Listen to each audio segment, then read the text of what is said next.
Welcome to Idea Tennis, where we challenge ideas, elevate thinking, and serve up conversation that make you question everything. The very next thoughts become the reasons why we can't do the things that our heart is calling us to do. When you think about it, who placed that in your heart? The question is, are you going to arrive? Are you going to walk down the path? Are you going to get stuck?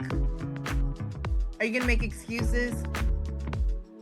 Are you going to stay stuck in fear, paralyzed by the unknown? Or are you going to say, listen, Asher, I don't know where we're going, but grab my hand because we're going together. God will meet you in doubt and in faith, but never in disbelief. In doubt, he will feed your faith. In faith, he will carry you through. Go serve somebody else. Because when you serve somebody else, it's less focus on you and God can work through you. Here's what I know. God did not just give us dreams for decoration. He gave them to us for direction, for purpose, for the path that is meant for us in our life. And while the world sometimes tells us it doesn't make sense, you are not qualified, guess what? He does not call the qualified. He qualifies the call. Good morning, boss. Good afternoon, boss. Good afternoon. You know, I am lit up about this conversation. Just so we know, you should see all the notes I am trying to write, all the things I am pulling out of my hat, my cap, my OMG. Wait till you hear. I knew this was going to make you excited.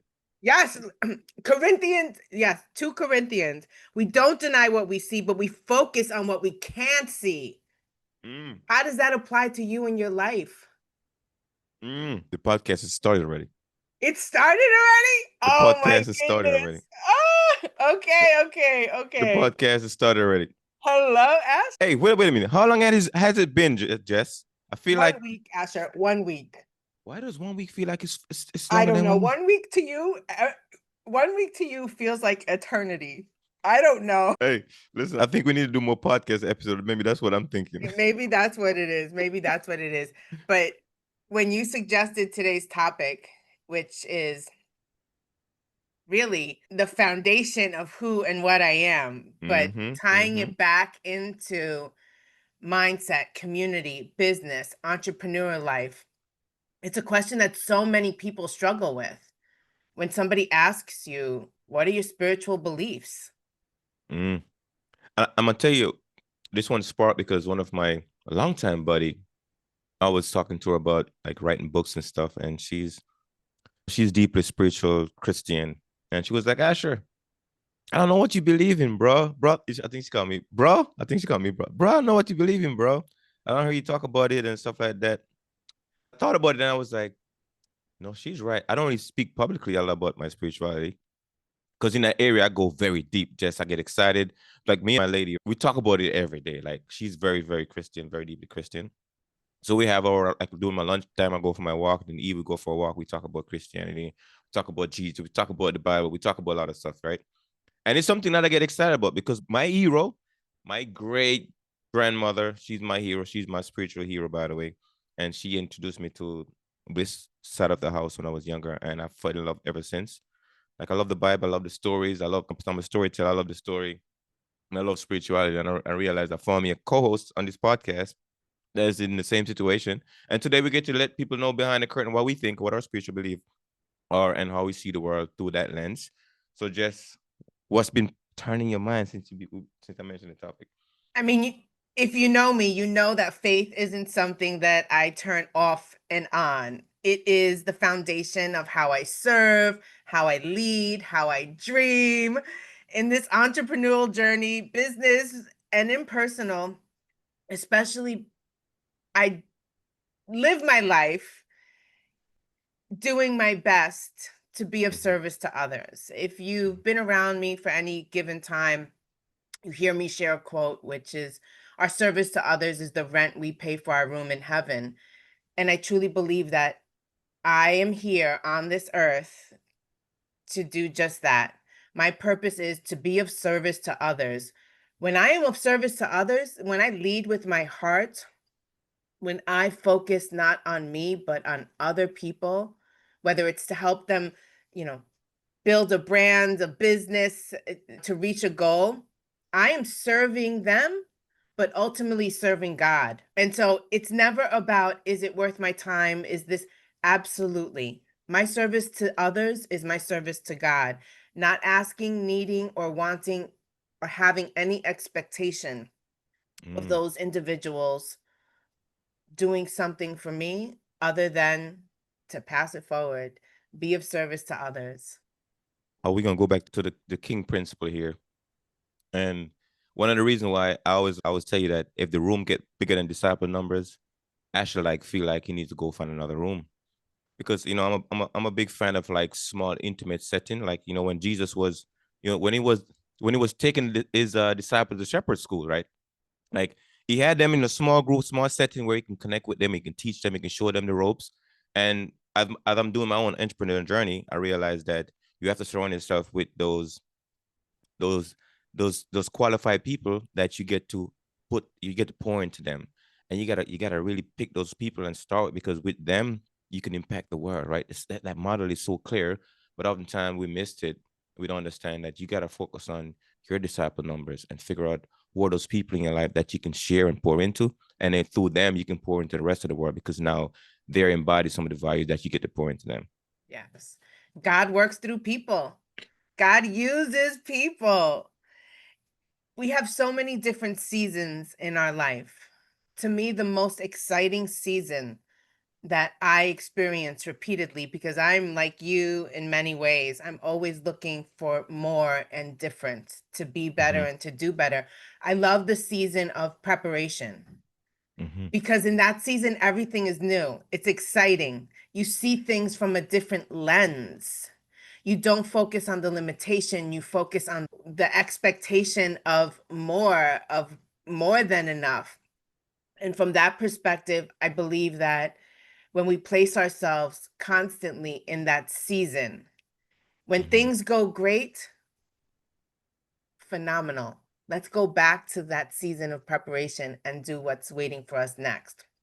When things aren't going so great, okay, go back to that season of preparation and go back and figure out what's waiting for you to arrive next. From that perspective, to me, life, business is so exciting because there's always the hope. At the end of the day, there is always the hope that the season of preparation is waiting for us to arrive. So I shared this article with you, and we're going to try to find a way Wait, to. by the way, it was a really long article. People Oh, don't like. I write very long article, Jess. Okay, but we need to meet people where they're at. Let me help you understand how I write now. I Okay. realize that I'm just not writing for people, I'm writing for AI as well. Because if you don't understand a new trend that's happening, right, most of the reading is going to happen by artificial intelligence. Like, agents going to be reading a lot of stuff, right? So it doesn't matter the length, right? Some people, you get the gist up front and you don't want to read the rest, got it, but you got the piece up front. But Asher right now is thinking long term. I'm thinking like most of my articles going to read by AI. Like, they'll be going searching, they're going to read the stuff. But the thought that kind of had me wrapped up in here that I want to share with, I want to think further on roll with you on, is that not because we rearrange the past doesn't make it the future.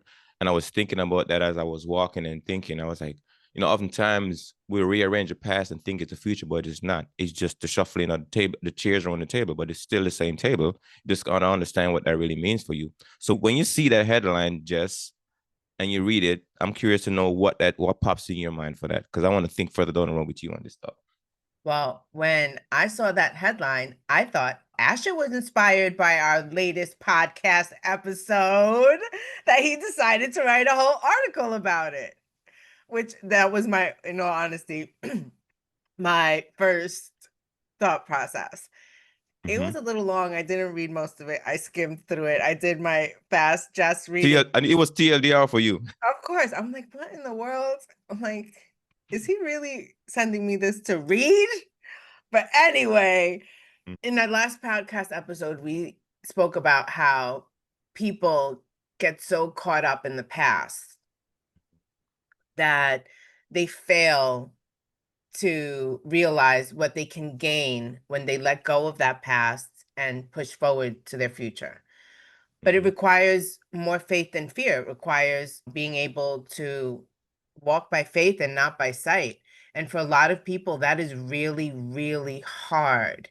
We sometimes think about what we have, the dreams that we have in our heart, the things that we want to do. And instead of leaning into those dreams, the very next thoughts then become the limitations that we have. Mhm. The very next thoughts become the reasons why we can't do the things that our heart is calling us to do. When you think about it, who placed that in your heart? Mhm. You owe it to yourself to have more faith than fear. You owe it to yourself to be able to lean in and say, I may not know how, I may not know when, but I'm going to do my best with everything that I have to live the dream that is in my heart and have it become my reality. And I know I cannot do it alone. I need God. I need community. I need people that know more than me. I need people that are going to push me. I need people that are going to cheer and check me. Mhm. And I need to believe in myself that God placed that dream in my heart for a reason.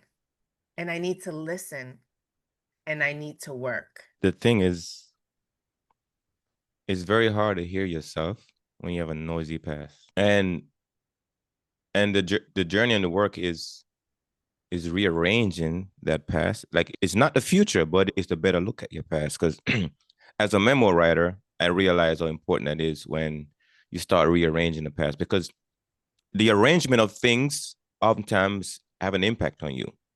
But that doesn't mean you can't rearrange it to make it feel better, look better. Just like you go into your house, you shift the furniture around, you have a different feel in the house, right? Yes. So that's how you do the past. You're not about changing the past. It's about rearranging how things was sequenced at a certain time based on your expertise, based on how you see the world. We can always go back there and rearrange. So when I'm writing with people, I'm like, the best place to really find a lot of value is in your history. And you go back and you rearrange it in the way that makes your future better, make your present better. But oftentimes we trying to escape the past. We don't want to go back there, not knowing that in there is all the value, because you've accumulated all these things, all these experiences, these things that people never seen.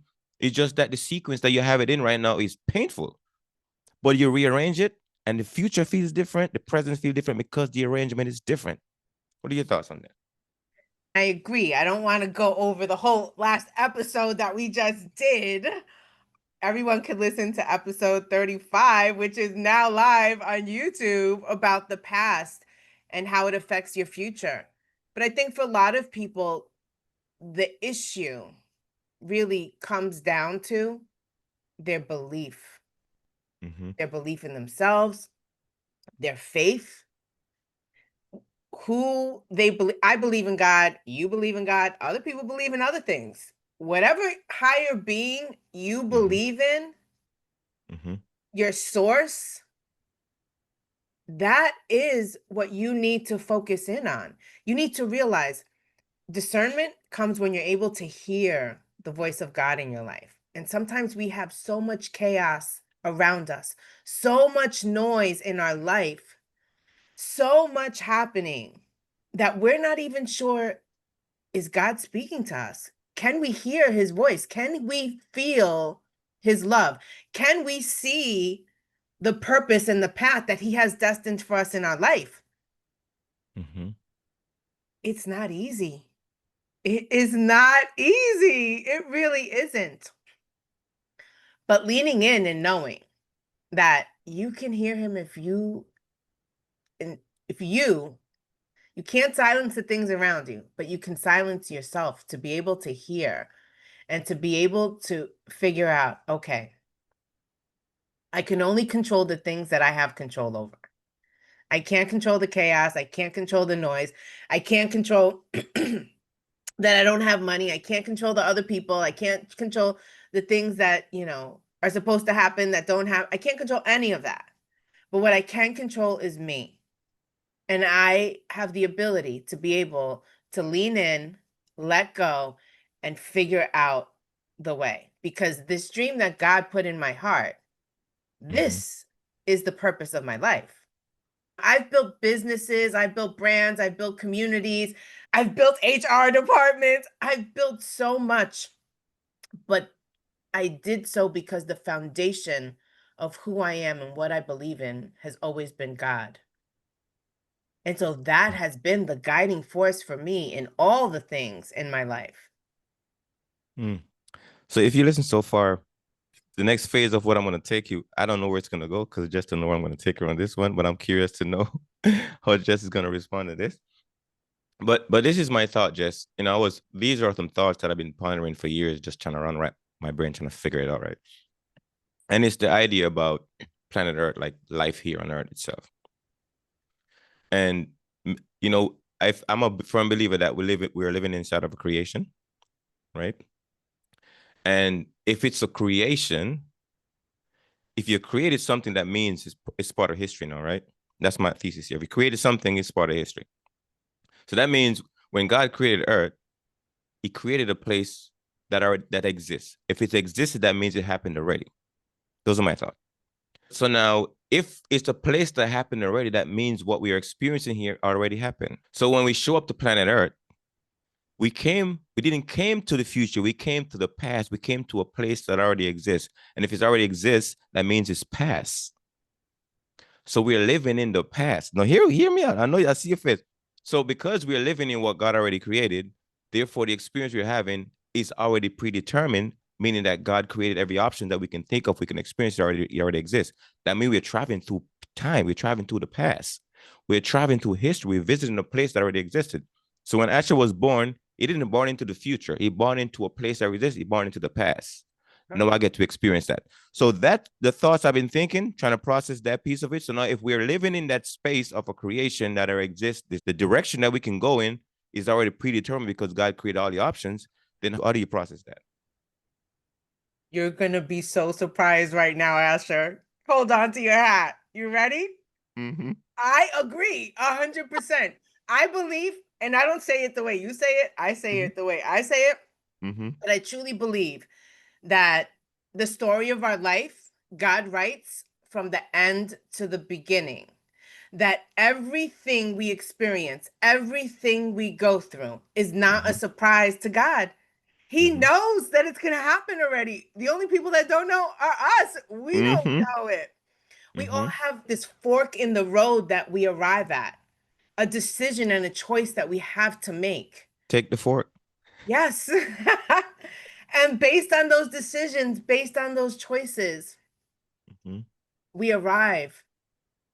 We arrive to today. We get to tomorrow. But none of it is a surprise to God. He Mm-hmm. knows. I will also say this, at any point, we can change the choice that we make. When it no longer serves us, when we realize that the experience, the reference points are not helping us, but harming us, we have another choice. We have another direction to move to. It's up to us. And Mm-hmm. so I agree 100% with that statement. It, the way you say it is very different than the way I say it, but I think that's the beautiful part of idea tennis. Mm-hmm. And for me, it's always when I pray, which is constantly throughout the day at any moment of the time. Sometimes I pray.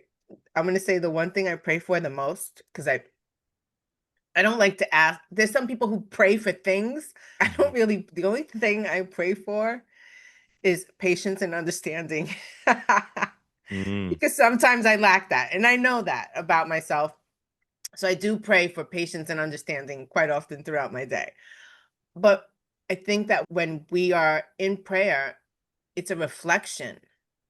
It's a reflection of show me the way, Lord. Help me see the things that are meant for me and recognize the things that are meant to harm me. Help me be able to help other people. Help me to be able to be of service, to meet the needs of the needy, whatever that is. It's so much more when we think about the path that God has destined for us. It's already destined. The question is, are you going to arrive? Are you going to walk down the path? Are you going to get stuck? Are you going to make excuses? Are you going to stay stuck in fear, paralyzed by the unknown? Or are you going to say, listen, Asher, I don't know where we're going, but grab my hand because we're going together. So, when I think about destiny or destination, and I think destination just simply connection, right? So if you and I are standing at this point on planet Earth and you go left and I go right, eventually we're going to connect at some point, right? Because it's circle. And when I think about destination, it's not like it's you can go a straight line or you can go circular, you can go a different way. But my understanding is that either way, God created a destination for us, and we're gonna get there. Doesn't matter what road we take, we're gonna end up there because He already map out the whole every option we can take. You can veer off course. It's still a course, but it might be a longer course, but you're still gonna end up at the point because there's gonna be a way to find your way back. So that's just my belief. So then when I think about a path might be painful and a path might be less painful. But either way, if I take on the chance, okay, God, I want to go through this obstacle course. It looks very difficult, but I want to experience that difficulty. And it's like, okay, Ashley, if you want to do it, as long as you don't complain, then we good, right? If you start complaining, I'm gonna tell you a better option to go. You can go to the easier spot, the easier path, the shorter path if you want to. But if you want to experience that pain, then absolutely go take it on. Go have that experience. And sometimes in life, we don't realize that we're making choices on paths that already been created by God, and some of them are harder than the others. It depends on you how much you want to experience that kind of stuff. And sometimes I'm like, I want to go the long road because I want to see more stuff because more stuff is on the long road. More pain, more pleasure, all that stuff is on the long road. I want to go there. But sometimes we're not in a position to experience that because we're exhausted. So go the shorter route. But at the end of the day, no road is wrong. That's in my mind book. None is wrong. It just based on how much you can. What are your thoughts? God will meet you in doubt and in faith, but never in disbelief. In Mm, doubt, he will feed your faith. In faith, he will carry you through. So as long as you have that ability to, it's almost like you turn on a switch, like the power switch, the light switch, whatever kind of switch, you turn it on and you realize, okay, I don't know the how, mm, I don't know the way, but I know for certain this is where I need to go. And if I do my part, right, because faith without works is dead. If I do my part, God will show me the way. But I have to do my part. I can't sit in that chair and pray without doing my part. I think a lot of people forget that is critical in this whole I want more, I'm willing to do more, how do I get more? I would go further than even saying that it's not just that God will show you the way, God will show you the step because Mm-hmm. the way has already been created, but you Yes. got to take the step on the way, Mm-hmm. right? You get wordplay here. You got to take the step on the way there, right? If you don't take the step, you won't get there. And oftentimes you want to see the whole way, not knowing that each step reveals the way forward. But oftentimes we want to see 10 steps ahead. And sometimes God is like, if I show you 10 steps ahead, you won't start number one. Why? Because I know you're going to be afraid. So therefore, go to step one and two. And when you get to step 10, you're like, I can't believe I made it step 10 because the full way, that's why vision is not clear. It's always a snippet. Because if you see the whole thing, you might not go. Because based on your state of mind right now, it might not be enough to get to step 10. But at step nine, the mindset at step nine might get you to step 10. So therefore, I show you step one right now based on your mindset. And from there, you get to travel the journey. You know what he also does? He puts the people on the path. The people that are meant to walk with you, he places them there. Mm-hmm. When we talk about faith and we talk about work and we talk about the path, I think so many of us feel like we're stuck in the valley for a lot longer than we want to be. We have this dream, we have this excitement, we've done the whole season of preparation, we think we've figured it out, and we go for it with excitement, with love in our heart, and it doesn't happen the way we envision it. and we're in the valley. Mm. But so many of us forget that the valley is where the green grass grows. That is so true. That is so true. And when you're there in the valley, it's because you too are growing. Mm. You too are getting what you need to take that hike up to the mountaintop. Be grateful for the times and the seasons that you are in the valley because they serve you well. But only when you could recognize this is where I need to be in this season, in this moment of my journey. You know how I recognize God is there? How, Asher? This is my recognition. If the moment or the thing I'm going through feel hard, I know that God is working on me. If I know when it feels easy, I know He's working through me.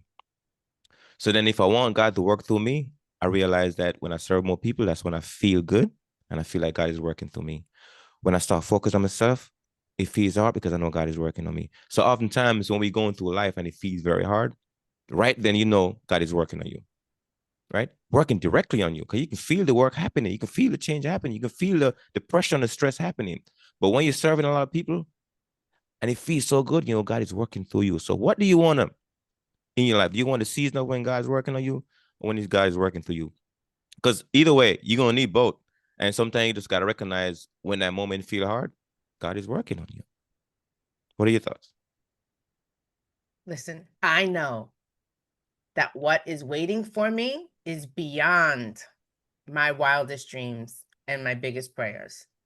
Mm. I know that. I know that because of all the obstacles, all the challenges, all the seasons I've been in the valley. I know that because you know what?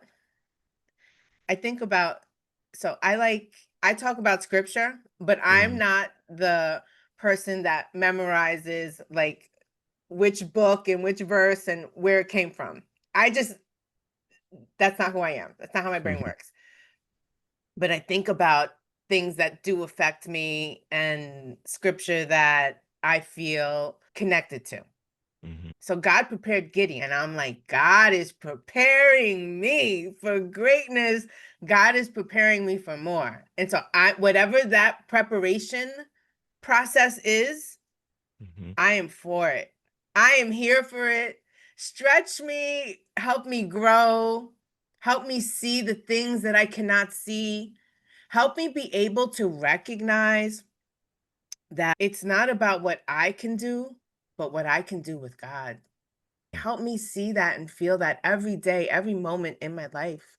Help me realize that I am not the judge. I am not the jury. It is not my role to judge other people. It is not my job to tell people what's right or wrong. What is my job, I believe, is to help people recognize that every day, one simple choice, they can be better and do better every single day. Isn't it Jesus that says the best way to serve me is to serve others? Yes. So when I talk about you talk about the valley, and it's a lot easier in the valley. It depends on what's in it too. But sometimes the valley seems dark and dreary, sometimes it seems green because, like you said, grass grows in the valley. But when you think about serving others and the best way to serve God is to serve others, people don't really understand what that really means, Jess. Because most people are selfish. And when you're very selfish, life feel a lot harder than it's supposed to. Because you're centered on you. And then God is like, okay, well, time for me to work on you. You focus on you, I'm gonna focus on you too. And I did some stuff you gotta fix. And when the fixing start, you're like, oh, I don't like this. Well, guess what? Go serve somebody else. Because when you serve somebody else, it's less focus on you and God can work through you. And most of the time we don't do that. So it's okay. If you want to focus on you, then God's gonna work on you. Focus on people, God's gonna work through you. And once I learned that, I'm like, game over. I need to find a bigger crowd, find a bigger mic, find a bigger stage, find more things to impact people with, and look at my own pain. Because now here's the thing. The thing that people connect with is you understanding your own pain. Because if you understand your pain, you can understand theirs. And if you don't understand your pain, it's very hard to understand somebody else's pain.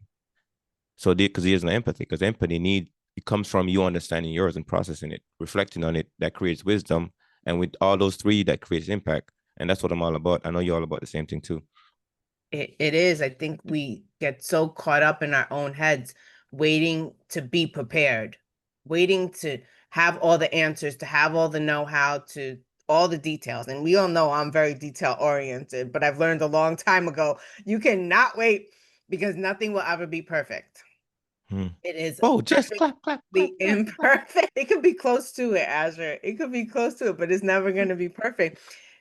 And going back to that verse about Gideon, Gideon is saying, pardon me, while God is trying to empower me. Mm. How profound is that? By the time you finish the test, the lesson will be over and the blessing would have passed if you keep waiting. So the answer is to stop waiting and to go for it unapologetically, ugly, however it is, but that you go for it. Go in the strength that you have, knowing that that is more than enough. Like, stop doubting who you are, whose you are, what you were meant to do, who you were meant to be. Stop doubting it. Stop it. Stop it. You know what people do? I'm gonna use the airplane analogy here. Sometimes when you're flying, you're traveling somewhere, you would like to pack up your whole house, that you have every furniture and move there, right? But they said no, we only need two suitcases. Two suitcases to success to get to the next destination. And oftentimes we like freeze up because we need the whole house ready to go to the next location. And God is like, you just need two suitcases to get on the flight. What you have in this bag is enough to get you there. When you get there, along the way, there's more things you can pick up. But we don't want to travel with two suitcases. We want to travel with the whole house. And therefore, we never move. We stay in the same place. But all you need to get there is two suitcases to that success. That's the name of a book, by the way, that I wrote a couple years back. But I thought that that's what you were going to reference. You can find that book on Amazon, by the way. I'm going to agree. And the other thing that goes along with that, in my opinion, is the weight of the stuff. Like, we need to let it go. We bring so much stuff into today, that past, those references, the things that didn't serve us. It's like we're carrying the weight of the world on our shoulders and we bring it into today, feeling weighed down. Let's leave that at the door as we enter this new day and realize that if we are light, having minimal luggage, only what we need, it will serve us. It will be more than enough. Everything you need will be in those two suitcases. You don't need all the other stuff. You can't carry it. It's weighing you down. I want to ask you, I know a few days ago you said you was a little sick or something like that. Mhm. You was down in the weather.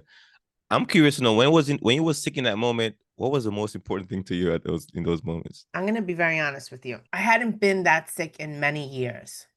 Mm-hmm. I hadn't been in that much. So I have a lot of serious GI issues that I was diagnosed with a very long time ago. And I struggled for a very long time, having like little to no quality of life. And at that time, all I had, in all honesty, was faith in God. That like sickness was not going to be my story. And I didn't know how something was going to come and change my circumstance around, but I believed that somehow, some way, one day it would. And about 10 years ago, it did. And Mm-hmm. I got significant relief from the things I had been struggling with.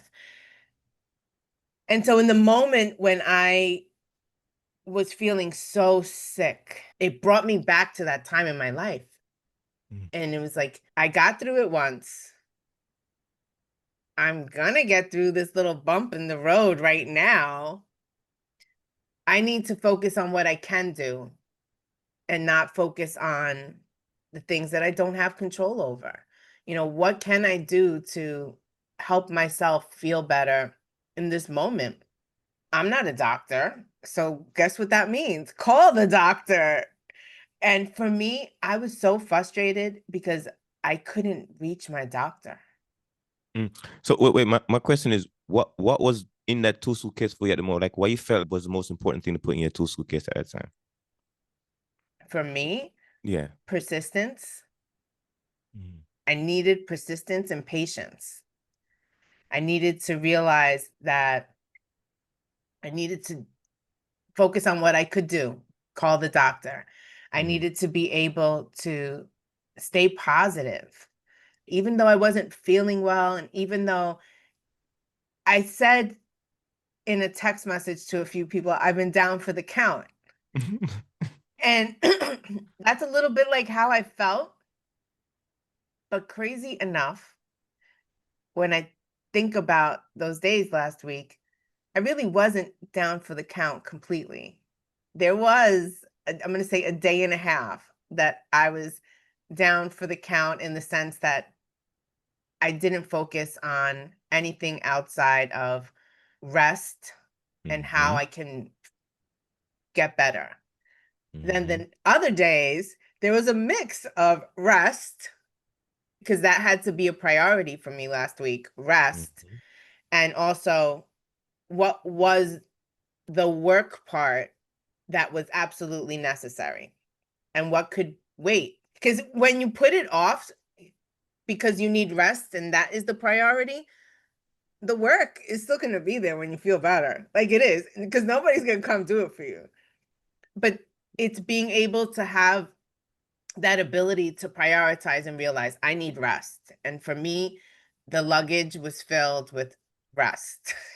I guess rest, right? The cozy blanket and like rest, just being able to focus in on I need to be better. I got shit to do, man. I can't be down. And that was where I was. So here's why I asked that question. Because in that moment, rest was number one. So even when we're not tired, why is not rest number one? So I'm saying your two suitcases gotta have rest in it. And you mentioned prioritizing what's important. But I realize that sickness sometimes is such a necessary focusing tool that help us to really like get rid of all the noise. Like you recognize what's noise when you're sick. And I think sometimes we need to be sick to recognize what we don't really need, but we have, or we feel like we need it. But when you get sick, you're like, I don't need to talk to you. I don't need to talk to you. I don't need you. I don't need that. And then you're like, why am I prioritizing till you get so good? But when you're not sick, you're like, I don't know to prioritize. Yes, you do. Get sick and you find out how good you are at prioritizing things. But Yeah. oftentimes we don't recognize the skills we have until God put us in a situation. I'm like, okay, Jess, you've been saying that you're good at this, but let me see you're good at it. Okay, you say you're not good at this, but let me show you you're good how good you are at it. I'm gonna get you sick. See what happened. We must have self-awareness to be aware of our own strengths. Sometimes we resist the gifts that God gave us, and that's the wrong thing to do. You are so right. I've learned to be okay with saying no. And why I say that now is because before, having that mindset and belief and heart of service, I felt obligated in some ways. And the Mm. only person making me feel obligated was me to say yes to everything. When someone would ask me for help, when someone would ask me to do something, I would say yes. And I've learned, Yes rhymes with Jess. yes. Yes, Jess. Yes, Jess was the version of me for a very long time. And then I had to realize it's okay for me to say no. Mm-hmm. And not only is it okay for me to say no, That no is sounds like a complete no sentence. Benito. No Yes. Benito. No, Benito. No is a complete sentence. I don't have to give anyone an explanation Mm-hmm. of why I said no. The answer is no. I'm sorry I can't help you today.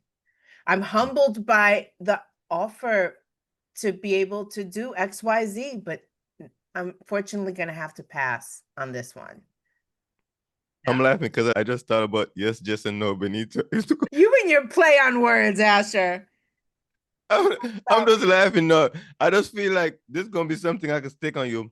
Yes, Jess and no Benito. Never. All right, let's get back. Oh, Let's get man. back on. Yeah, and I think, I mean, we could talk about this subject all day, all night, Mm-hmm. every day, but I think we need to start wrapping it up soon. Mm-hmm. I'd love to get people's feedback on, do they like these kinds of conversations? Do they want more of them in their life?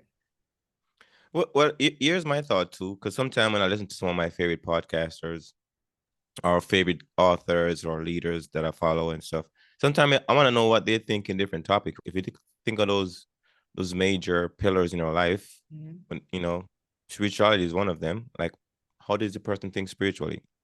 Because this is what I would say. When I have some of my biggest internal battle, most of the time I find out they're spiritual. They had nothing to do with the world. They had nothing to do with my family. They had everything to do with me and my spiritual connection.